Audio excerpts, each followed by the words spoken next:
போய் குளிச்சுட்டு ரெஸ்ட் எடுங்க. நான் போயிட்டு அப்புறமா உங்களுக்கு டிஃபன் வாங்கிட்டு வரேன்.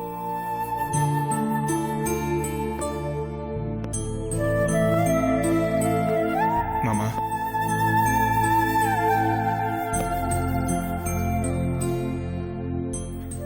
நீங்க வயசுல பெரியவங்க, வாழ்க்கையை பத்தி என்னை விட அதிகமா தெரிஞ்சவங்க. அதனால நீங்க புரிஞ்சுப்பீங்கன்னு நம்புறேன். வாழ்க்கையில நம்ம எதிர்பாராத சில விஷயங்கள் நடக்குது. நம்ம நினைக்கிறதுக்கு மாறா, நம்ம ஆசைப்படுறதுக்கு நேர் எதிரா சில காரியங்கள் நடக்குது. என்ன பண்றது மாமா? நம்ம நினைச்சாலும் நம்மளால அதை தவிர்க்க முடியல. என் வாழ்க்கையிலையும் நான் விரும்பாத சில விஷயங்கள் என் சக்திக்கு மீறி நடந்துருச்சு மாமா. எல்லாத்துக்கும் மேல ஒரு சக்தி இருக்கு மாமா. அந்த சக்திக்கு முன்னாடி நம்மளாம் கையால் ஆகாதவங்கன்னு தோணுது. என்ன மாப்பிள்ள பேசுறீங்க? எல்லாத்தையும் ஊடகமாவே பேசுறீங்களே. இதெல்லாம் புரிஞ்சுக்கிற சக்தி எனக்கு இல்ல மாப்பிள்ள. இதுக்கு மேல எதையும் வெளிப்படையா பேசுற நிலைமையில நானும் இல்ல மாமா.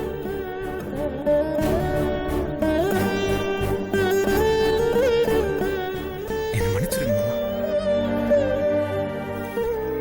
கண்டதை யோசிச்சு மனசு போட்டு குழப்பிக்காதீங்க.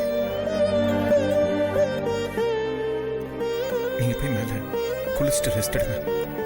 நான் போய் டிஃபன் வாங்கிட்டு வரேன். சொல்லுங்க மாப்பிள்ள, சொல்லுங்க.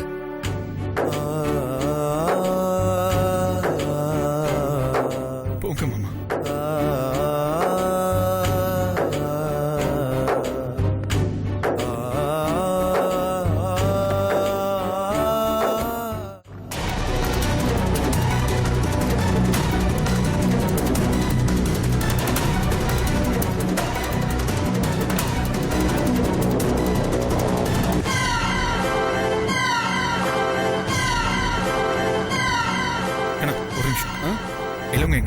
Leave sir. அவரு லீவா? ஆமா சார், சொந்த ஊருக்கு போகணுன்னு 2-3 நாள் லீவ் போட்டு போயிருக்காரு. சரி, ஓகே சார்.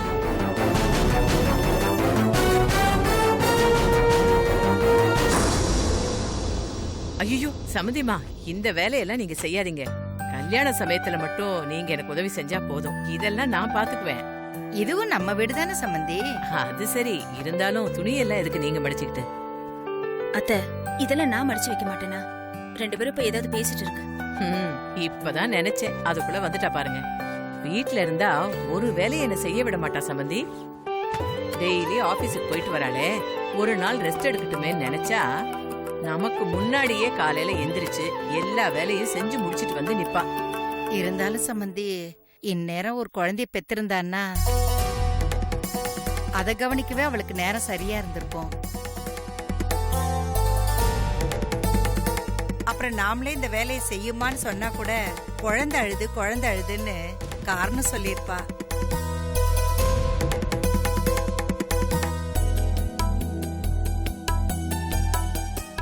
இந்த நேரம் பார்த்து டிரான்ஸ்பர் ஆகி ஆளுக்கு ஒரு பக்கம் இருக்கிறாங்க. அட என்னங்க நீங்க வேற.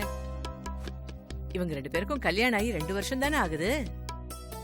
அதுக்குள்ள புள்ள குட்டின்னு ஏங்க கஷ்டப்படணும்? இன்னும் கொஞ்ச நாள் தான் சந்தோஷமா இருந்துட்டு போட்டுமே.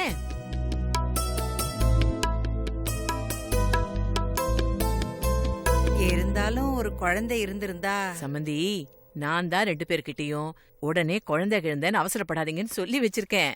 கல்யாணிமா, யாரு? அப்பள கட்டு வேணும். இதோ வந்துட்டேன். வந்துடுறேன்.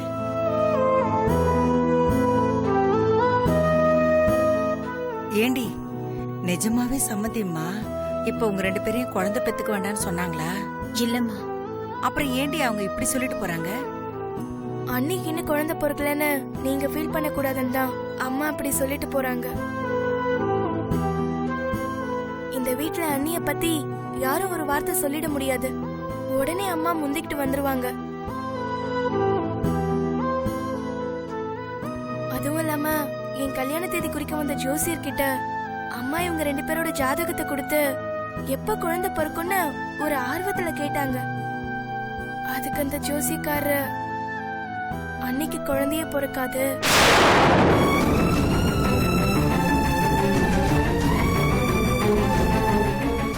அண்ணனுக்கு வேற ஒரு கல்யாணம் பண்ண மட்டும்தான் குழந்தை பிறக்கும்னு சொல்லிட்டான்.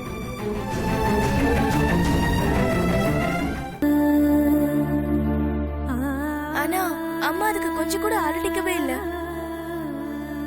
என் மருமகளுக்கு குழந்தை இல்லைன்னா என்ன, அது ஒரு பெரிய விஷயமே இல்லைன்னு ரொம்ப சர்வசாதாரணமா சொல்லிட்டாங்க.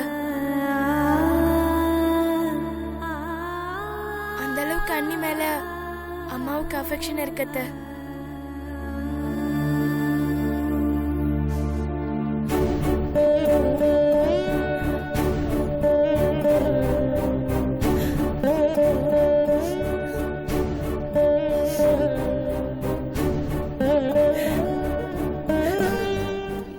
என்ன சம்மந்திமா? ரொம்ப நன்றி சம்மந்திம்மா. என்ன திடுதுப்புன்னு வந்து எதுக்கு நன்றி எல்லாம் சொல்றீங்க? இப்பதான் பேச்சு வாக்குல அபர்ணா சொன்னா என்ன? ரதிக்கு குழந்தை பிறக்காதுன்னு ஜோசியர் சொன்னாராமே.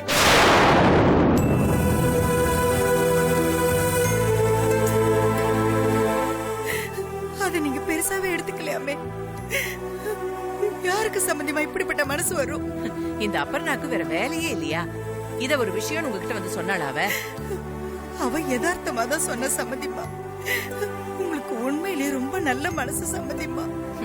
அட என்ன சம்மதி நீங்க? ஜோசியர் என்னத்தையோ சொன்னாரு, அவர் என்ன கடவுளா? அப்படியே அவர் சொன்ன மாதிரி என் மருமகளுக்கு குழந்தை பிறக்காட்டிதான் என்ன?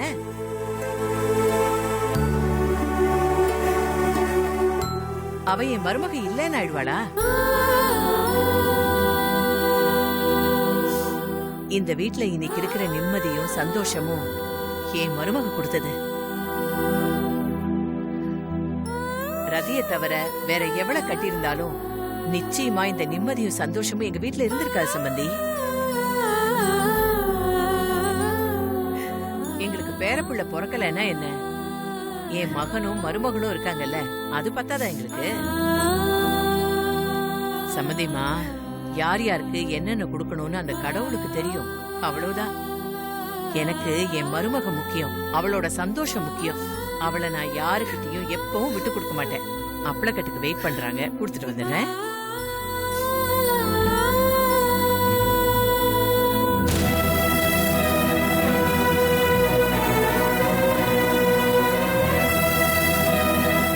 அண்ணி, அம்மா சொன்னதை கேட்டீங்கல்ல? உங்க மேல அவங்க எவ்வளவு பெரிய வச்சிருக்காங்க பாத்தீங்களா அண்ணி?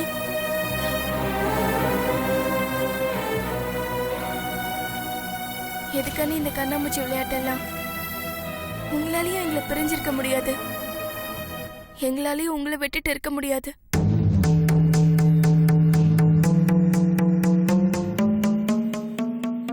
அப்பர்ணா, நீ என்ன சொல்ற? எனக்கு தெரியும் அண்ணி, நீங்களும் அண்ணனும் டைவர்ஸ் பண்ண விஷயம் எனக்கு தெரியும்.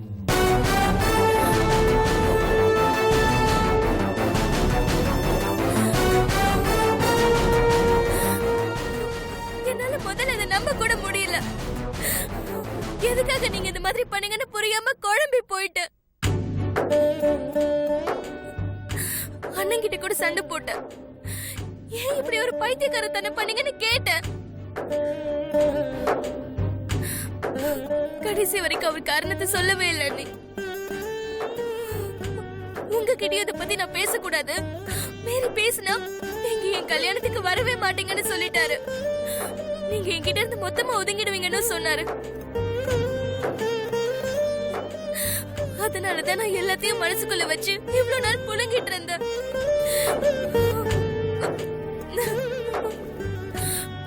காரணம் என்ன வேணா இருந்துட்டு போட்டும், அது சொல்ல விருப்பம் இல்லைன்னா விட்டுருங்க. ஆனா எங்களை விட்டு பிரிஞ்சு போகணும்னு மட்டும் நினைக்காதீங்க அண்ணி. உங்களை எங்களால மிஸ் பண்ணவே முடியாது அண்ணி. எல்லாத்தையும் மறந்துருங்க அண்ணி ப்ளீஸ். அந்த ஜட்ஜ்மெண்ட் அப்படியே கிழிச்சு போடுறீங்க. உங்களுக்கு எங்க மேல இருக்கிற பிரியத்தையும் நாங்க உங்க மேல வச்சிருக்கிற அன்பையும் எந்த பேப்பராலையும் மாத்திட முடியாத நீ எல்லாத்தையும் தூக்கி போட்டுட்டு நீங்க எப்பவும் போல இருங்க அண்ணி. என்னால அது முடியாது அபர்ணா. அண்ணி திரும்பவும் சொல்றேன், நீங்க பெரிய நடிச்சது காரணம் என்னவா வேணா இருந்துட்டு போட்டோம். ஆனா ப்ளீஸ் அண்ணி, நீங்க எங்க கூட சேர்ந்து இருக்கிறதுக்கு அதை விட அதிகமான 1000 காரணங்கள் இருக்கு அண்ணி. நான், அண்ணன், அம்மா, அப்பா, தம்பி, எங்க எல்லாருக்குமே நீங்க வேணும் அண்ணி. அதே மாதிரி உங்களுக்கும் நாங்க வேணுங்கிறத நீங்க சென்ற அந்த கண்ணீரே சொல்லுது அண்ணி.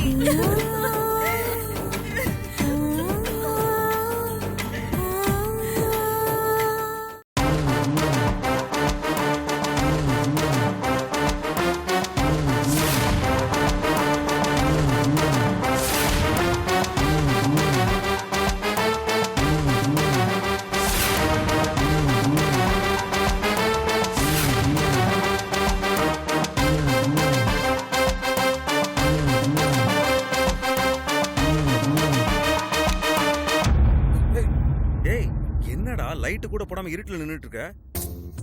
ஏதோ ஒரு யோசனையில் இருந்தேன் விட. ஏன் அத லைட்டை போட்டு யோசிச்சா என்ன? டேய் இன்னைக்கு ஆபீஸ் போல? எல்லாம் போனேன். அப்போ சீக்கிரமா வந்துட்டியா? பெர்மிஷன் போட்டு மத்தியானமே வந்துட்டேன்டா. ஏய் மத்தியானத்துல இருந்து இப்படியே தான் இருக்கியா? ஏன்டா அப்படி கேள்வி மேல கேள்வி கேட்டு சும்மா சாவடிக்கிற? பின்ன மூஞ்சியை எப்படியே வச்சிட்டு இருந்தா எப்படியோ போட்டோன்னு விட்டுற முடியுமா? ஆமா அபர்ணா கல்யாணத்துக்கு ஏதாவது பண பிரச்சனையாடா? ஷோ, உங்ககிட்ட கேட்டா சரியான பதில் வராது. யார்கிட்ட கேட்கணுமோ அங்கேயே கேட்டுக்கிறேன்.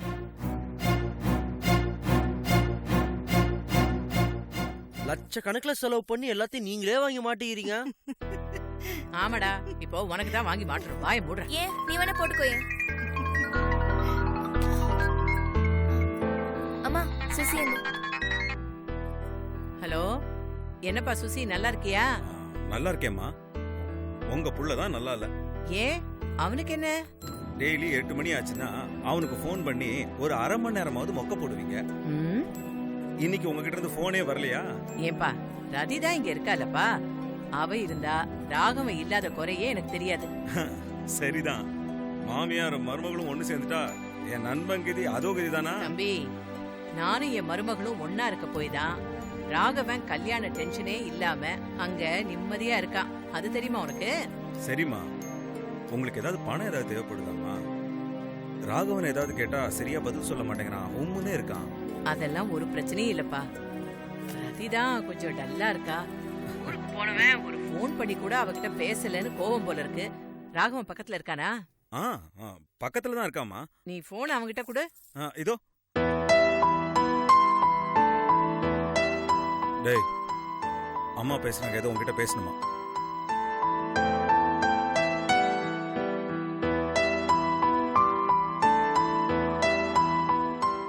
சொல்லுங்கம்மா. ரதி, ரதி, அம்மா அம்மா. இத இங்க வந்துட்டாங்க. வாமா. என்னங்க அத்தை? ஒரு நிமிஷம் இருப்பா. இந்தா உன் புருஷன் பேசுறான், பேசு. இந்த ஜிமிக்கி மாட்டலோட இருக்கு. வேணும்னு நம்ம மாட்டல கட்டி தனியா கூட என்ன நீ போட்டுக்கலாம். போனை வாங்கிட்டு பேசாம இருக்கீங்க? பேசுங்க. ஏய் எருமை, புருஷன் பொண்டாட்டி என்ன பேசுறாங்க நீ பாத்துக்கிட்டே இருப்பியா? வயசுக்கு ஏத்த மாதிரி நடந்துக்கிறியா? அம்மா ரதி, நீ போய் உன் ரூம்ல பேசுமா போ. ஆள் தான் வளர்ந்துருக்கான், அறிவு வளரல. நீங்க இத பாருங்க.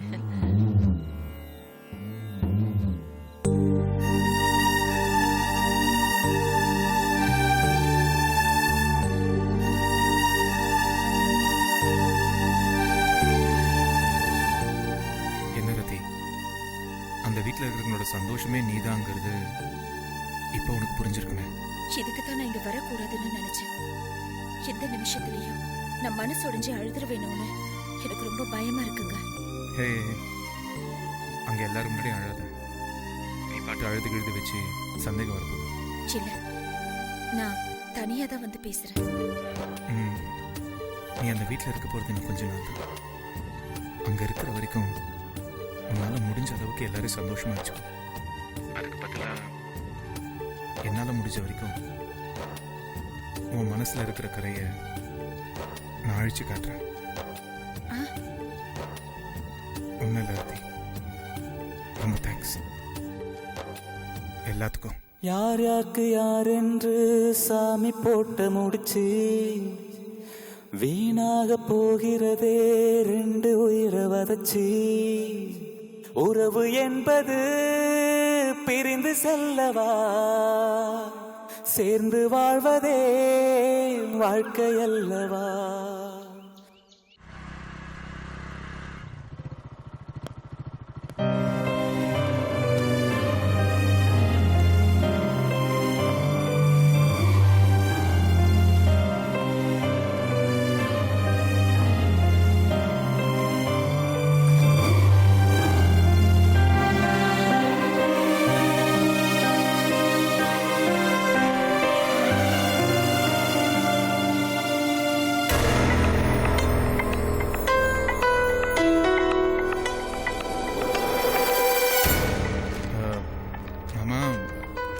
சொல்லுங்க மாப்பிள்ள.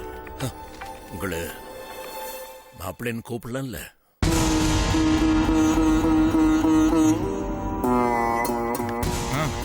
இது உங்களோட மெடிக்கல் ரிப்போர்ட் மாமா. பிபி சுகர்லாம் நார்மலாக தான் இருக்கு. பயப்படுறதுக்கு ஒன்றும் இல்லை, எதுக்குமே கவலைப்பட வேண்டாம்னு டாக்டர் சொல்லியிருக்காங்க.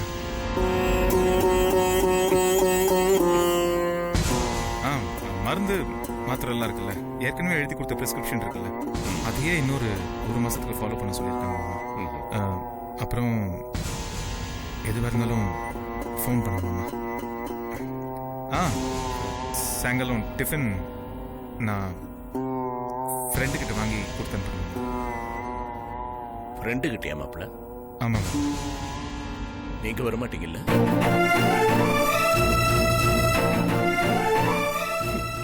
மாப்பிள்ள, இந்த மாதிரி ஒரு நாள் வரும்னு என்னைக்கா நினைச்சு பார்த்துருக்கீங்களா? முன்னால் நினைக்க கூச்சம், நேருக்கு நேர் பார்க்க கூச்சம். நான் நினைச்சு பார்க்கல மாப்பிள்ள, கடவுள் கூட நினைச்சு பார்க்கல. என்னெல்லாம் கனவு கட்டேன், எவ்வளவு மனக்கோட்டையெல்லாம் கட்டினேன். மாப்பிள்ள, என் குடும்பம் ரொம்ப சின்ன குடும்பம். நான், என் மனைவி லக்ஷ்மி, பொண்ணு ரதி, 3 பேர் தான். நானும் லக்ஷ்மி ரதி மேல உயிரையே வச்சிருக்கோம், பாசத்தை கொட்டணும். அதனாலதான் எங்களுக்குள்ளேயே ஒரு பயம். பொண்ணுக்கு கல்யாணத்தை பண்ணி வச்சுட்டா அப்புறம் நாங்க 2 பேரும் தனிமையில வாடிட போறோமேன்னு. நல்ல வேளை ஆண்டவன் புண்ணியத்துல அந்த கவலைக்கு இடமே இல்லாம போச்சு. தங்கம்மா, நீங்க எங்க வீட்டுக்கு மாப்பிள்ளைய வந்தீங்க. அதே மாதிரி அவங்க குடும்ப மனுஷங்களும் எவ்வளவு நல்ல மனுஷங்க. நாங்க கொடுத்து வச்சிருக்கணும். எங்களை தாங்குன்னு தாங்கினாங்க. எங்க கண்ணே பட்டுருச்சுன்னு நினைக்கிறேன். மாப்பிள்ளை ரதியை கல்யாணம் பண்ணி கொடுக்கறதுக்கு முன்னால எங்க வீட்டுல எல்லா முடிவுகளையும் நான் தான் எடுப்பேன். என்ன பாவம், லக்ஷ்மிக்கு ஒண்ணுமே தெரியாது, வெறும் வெகுளி பைத்தியம். நான் எது பண்ணாலும் அவளுக்கு சரி, வேத வாக்கு. ஆனா ரதிக்கு கல்யாணம் ஆன பிறகு எல்லா முடிவுகளையும் நான் உங்களை கேட்டுதான் எடுத்தேன். அதே மாதிரி தான் மாப்பிள்ள உங்க வீட்லயும் சின்னதோ பெருசோ எந்த முடிவு எடுக்கிறதுனாலும் வீட்டு மனுஷங்க மாதிரி உரிமையா எங்களை ஒரு வார்த்தை கேட்டுக்குவாங்க. அதெல்லாம் எங்களுக்கு ரொம்ப சந்தோஷமா இருக்கும்.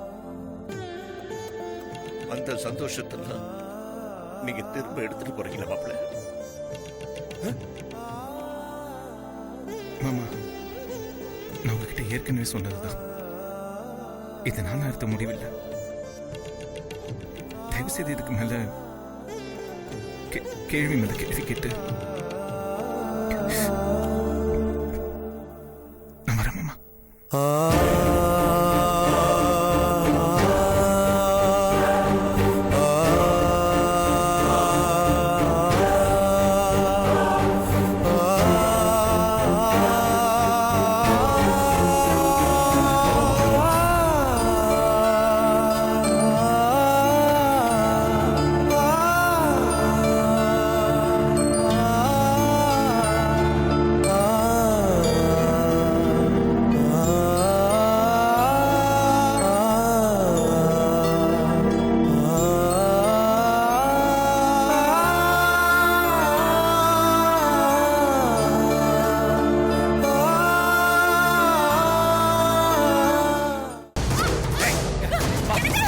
ஏய், தூக்குடா, தூக்குடா. ஆ.